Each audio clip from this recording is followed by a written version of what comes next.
Hello everybody and welcome to Storm Reads, and today I'm going to be talking about Beware the Huntsman by Sophie Weston, and I'm going to read a little bit about Sophie Weston and what I could find.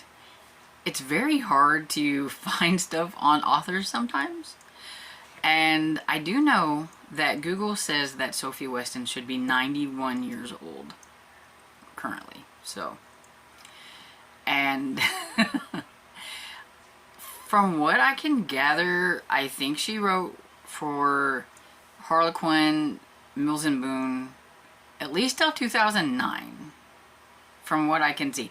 She has other things published after that, but I think they're either like reissues of her books under maybe different names, or she wrote for some other people, but it wasn't Harlequin, Mills and Boon.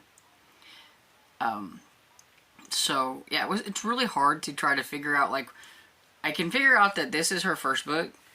I can't figure out like what was her exact last book, but I do know that on the like Harlequin, Mills and Boon side of things, it looks like 2009. So we're just going with that.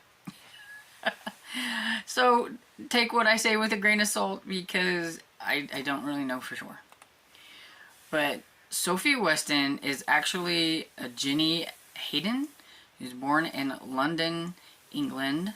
Her mother taught her to read at an appallingly precocious age, and she wrote her first book with all her own illustrations at the age of 4. But it was in her 20s before she produced her first romance as Sophie Weston. She studied English language and literature in the universities. She worked as a consultant at the Bank of England, and all the time she drew on her experiences to create her Mills and Boon books. She edited press releases for a Latin American embassy in London, her book The Latin Affair, lectured in the Arabian Gulf. She has a book called The Sheik's Bride, waitressed in Paris for Midnight Wedding, and made herself hated by getting under people's feet, asking stupid questions under the grand title of consultant all over the world for Millionaire's Daughter. And then it says she was elected the 23rd chairman from 2005 to 2007 of the Romantic Novelist Association, and also is an active member of its committee. And so that's pretty much the information that I have kind of on Sophie Weston and everything. So I thought it was fun that, you know, she talks about how she did, like, I guess, kind of her research and everything into things to make her books that she wrote. Because she said something about, you know, she did work for like the banking or whatever. I can see that in this one because the main character owns a bank, and so we have that. So what I'm going to do today is I'm going to do a spoilery type review of Beware the Huntsman by Sophie Weston. This came out in 1975. It's rather small. This is the Harlequin romance number 1925. At the time, it was only 75 cents. And this is, you know, kind of what they look like. And got that. A lot different than what you see today, especially size-wise, because this one's really small. It was 188 pages. So, really small. But I figured that not a lot of people are probably going to hunt this up and be like, oh, I want to read Beware the Huntsman or whatever. So I thought I could go ahead and do like a spoilery type review, because I really want to talk about it, and it's really hard to talk about it and not give off spoilers. And I also think that if I put it all of what I wanted to say into like a reading vlog or something like that, or even like a recent reads, it would make the video like long, because I wanted to talk about it. And so I thought, well, you know, I'll just go ahead and just make some reviews about some of the retros that I'm reading for the month of February. So just know that there will be like spoilers. So I mean, if it is something that you want to read, then maybe you might not want to watch all of it. I'm gonna try not to do too much spoiling, but I think it's hard to get the point across of how these books were without spoiling things, you know, at least in my opinion. And so just know that going forward. And so here we go. Okay, so Beware the Huntsman is about Susanna, I think is her name, yeah. Susanna. And she is living with her, I believe it's her grandfather. And she lives with her grandfather even though her father is alive, but her father pretty much dropped her off at his house and after her mother died and was like, you know, I just really can't deal with this, and so, you know, dropped her off. They do see each other from like time to time, which, you know, it's just kind of a strange relationship, but, you know, that's something. But she does live with her grandfather, and she has a younger cousin, Claire, who has also come to live with him, and she's probably about 4 or 5 years younger than Susanna. She's like, Claire is 18, so I know she is like in her like early 20s. And so Susanna is. Anyway. And so her parents had died, and that's why she's living there. And so their grandfather is an artist, and so he has a very interesting style about himself because of being an artist, I guess, and everything. So at the beginning of this, we find out that he had sent Claire, who's 18, to go off on her own to Italy to learn how to be like more of an artist or something like that, you know, with some of his artist friends and everything. Well, she has come back and she has decided that she no longer wants to live there. She wants to go to London. She's going to make it on her own. She's got a job. And it's driving her grandfather crazy because first he thinks she's too young. Second, but then he, you know, sent her off. So, but he doesn't want her going off on her own. At least in Italy, she was with people he knew, for one thing. And he also thinks that she has a guy in London, and that is the reason that she's wanting to go there, and he does not like it. He doesn't want her to go, but she doesn't care. She's going to go. She's going to do her own thing. She is 18 and everything. And so he makes it to where Susanna doesn't have much of a choice, because he pretty much tells Susanna that she's going to go and stay with Claire because, you know, sort of be a spy, really. And to make sure that Claire's not doing anything bad, because he's pretty sure he knows that there is a guy. And Susanna, she, you know, doesn't really care what Claire is doing. They get along okay, but not the greatest. And she does know that there is a guy there because she has talked to Claire a little bit about things.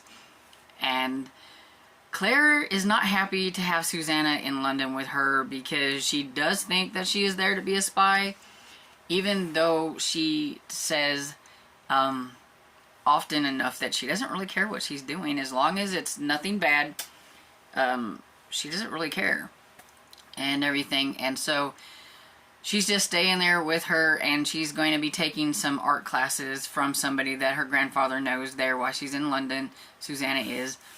And she's taking these classes at night. Claire works during the day, so they don't really see each other. But she does find out that the house that they're living in is this guy's house, Giovanni. And I cannot say the last name for the life of me. His name is Giovanni de Monteforino or something like that. But we're just going to call him Giovanni.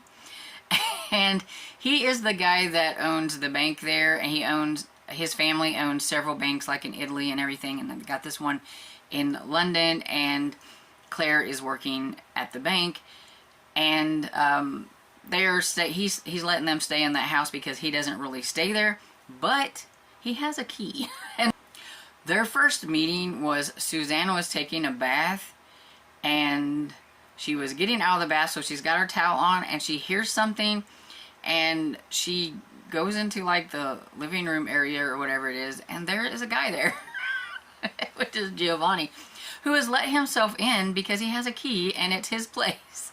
And so she was not expecting that. She knew that that it was his place, but she didn't think he was going to be coming to the place and everything. So that kind of shocked her a little bit. So that's their first introduction to each other.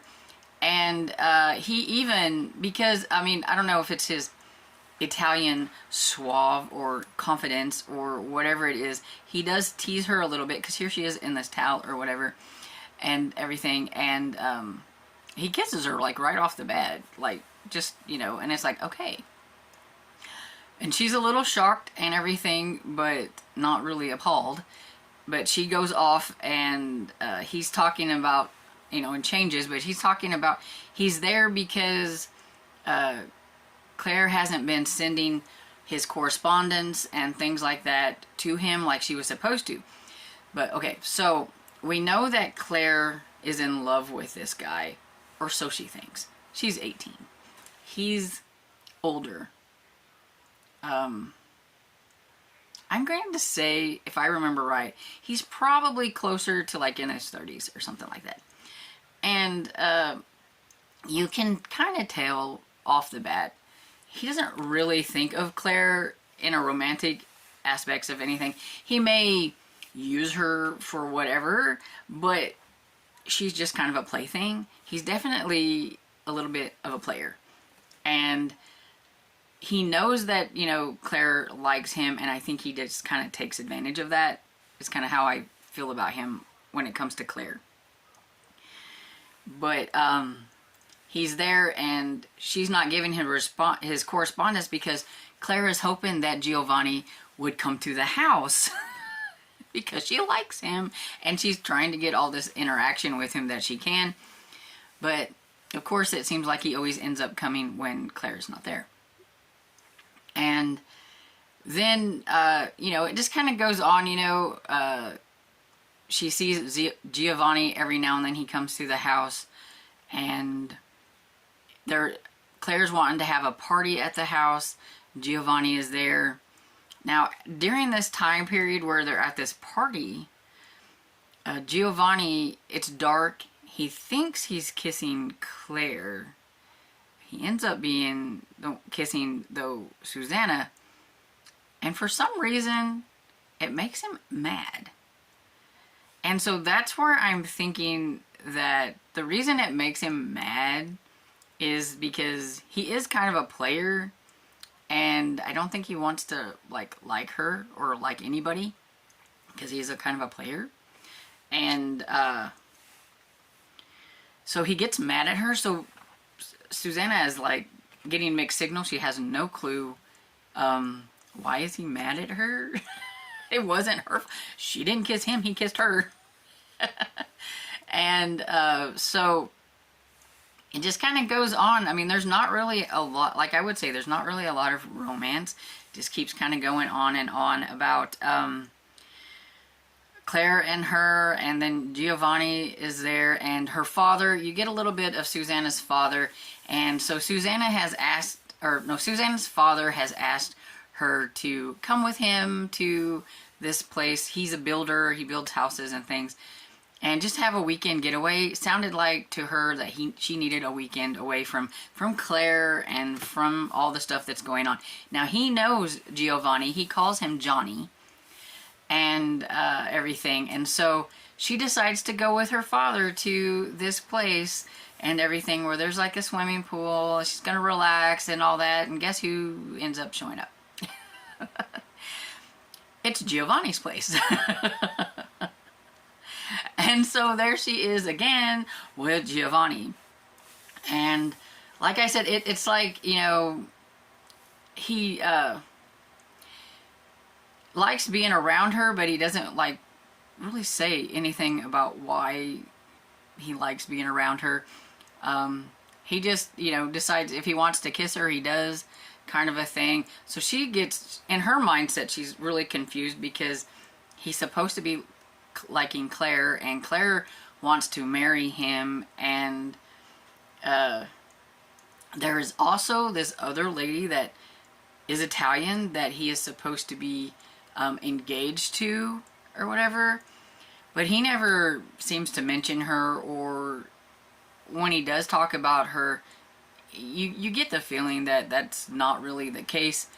I think people think for him that he's supposed to be engaged to her. Like, I think the lady thinks that they're supposed to be engaged. But like I said, he's just quite the player, and I think he was using this other lady and Claire to make Susanna jealous, even though he would never give Susanna really a time of day of, like, you know, I like you. But he would always put them in situations like where they're together and that they have to hang out together and all of that kind of stuff and everything. So she's so confused because she has fallen for him. Though I'm not quite sure why. But she has fallen for him, but she thinks he's engaged to this other person. And they never really talk about it. And she never really, you know, asked him like straight out until like more towards the end or whatever. And you find out like the ending when she's like, you know, she's gonna go back to her grandfather's and all that stuff. She can't handle any more of the stress and the drama. There was an accident. She was in an accident with this guy. This guy George kind of liked her, but she didn't really like him like that, like a friend. Claire gets upset because she finally realizes that he doesn't like her and all these kind of things. And it's really funny because it's like, I don't know, it shows you very much of young infatuation love with Claire, because as soon as she realizes that there is no hope for her and Giovanni, George, there's an incident at another party that the Paula or whatever was putting on, where she finds out some things, and Susanna makes a remark that maybe we should do something to get back at Giovanni, you know, and everything. And Paula hears that, of course, and so that kind of comes in at the ending, because Claire's upset. So George is going to take Claire home back to her grandfather's, actually. And yeah, now there's a romance between Claire and George. So that's why I was like, it, you know, infatuation love is pretty much what she really had for this guy here. I mean, I think in her mind she knew there was no way that that was ever going to happen or whatever. But I mean, you know, if we're going on this cover, I mean, he is kind of cute, so. And he's Italian, so he's suave, got that charm going on for him. And everything, but the ending, though, Paula is very jealous of Susanna, and Susanna is not really wanting to have, well, she's still in love with this guy, but she doesn't want to admit it, so she just wants to kind of forget things. And right when maybe there was going to, Giovanni was going to, you know, say things to her or whatever, this Paula comes in and tells him all about what she overheard about how all of this was a ruse to get him to like her so that they could, you know, turn the tables on him. So he gets very mad and like tells her to leave. He wants her to leave. And so she goes back to her grandfather's and she's all upset and everything. And then he calls her several times while she's there. She doesn't want to talk to him. She doesn't want to, but she has to go. She ends up at the end. She has to go back to London because she's in Sussex, I think. She has to go back to London to pick up some of the remaining stuff that her and Claire had left at the house. Where, of course, she runs into Giovanni again, where, you know, they resolve everything and he is in love with her and all that stuff. He was really just doing a lot of this stuff to make her jealous and all them kind of things. And through all of that, though, I actually kind of liked it.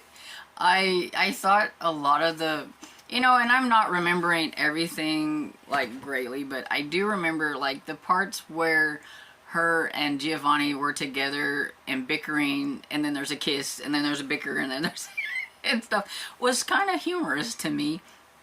But I mean, if you get anything out of this, it's the fact that it doesn't really necessarily resonate as a romance that much. There's all this other stuff going on. She goes to these parties with, there's the stuff with her and Claire, there's the stuff with Susanna and her father, and I'm like, we're talking about a really small book, so a lot of that plays like most of it.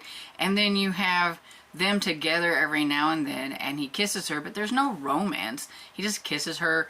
Then he kisses Claire right in front of her, or he's kissing this Paolo or what. Paula, I don't know how you say it, but and all this stuff. But in his eyes, he's trying to make her jealous because he likes her, and it's like, why don't you just say that you like her? I mean, why all the drama before we get to that? And then you get this resolution of, I love you, well, I love you, and then it's done. And that, in essence, is what these older Harlequin romances are all about.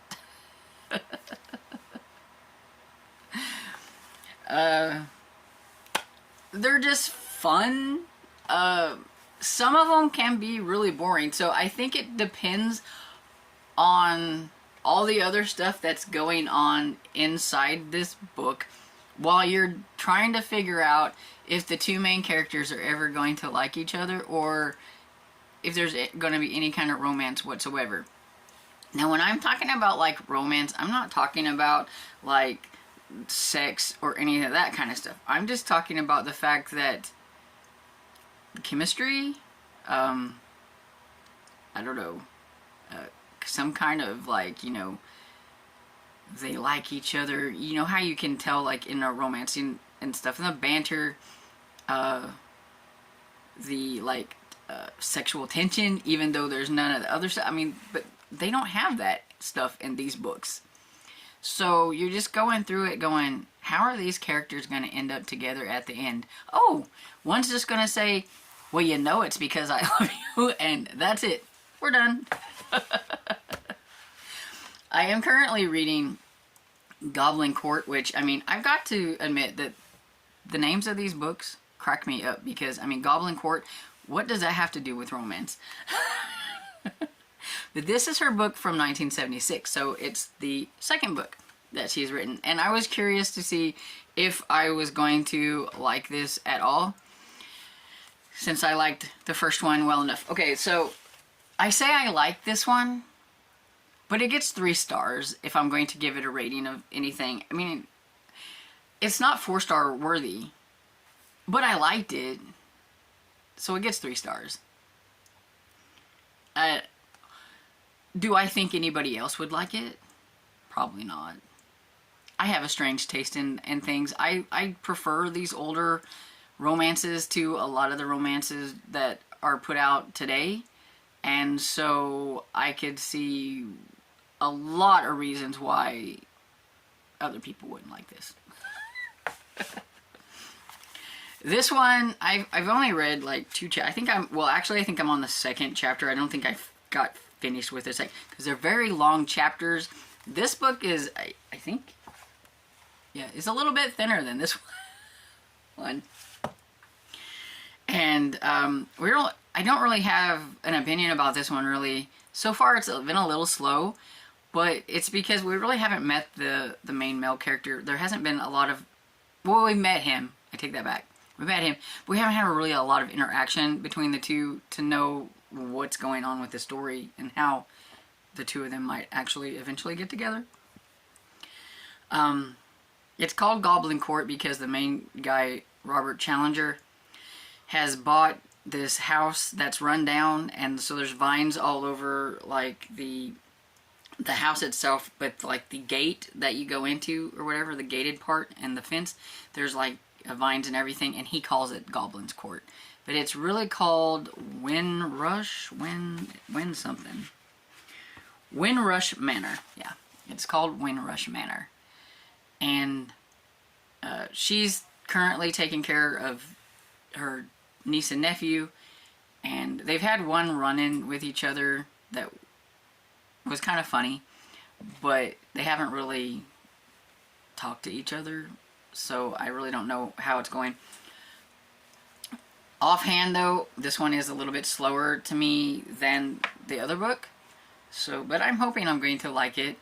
And I'm kind of curious, I don't have any other Sophie Weston books. I looked through my spreadsheet to see if I had any other Sophie Weston books, and I don't have any, so I'm thinking of trying to get one of hers from like maybe the 2000s and see if I can find one on like abesbooks.com or something really cheap, because I'm kind of curious to see how her writing has evolved from these books to the other ones, because you know that the writing style and the romance and everything has to change from these where there's not really a lot of romance in them to the ones where there is more romance and tension between the characters and things like that.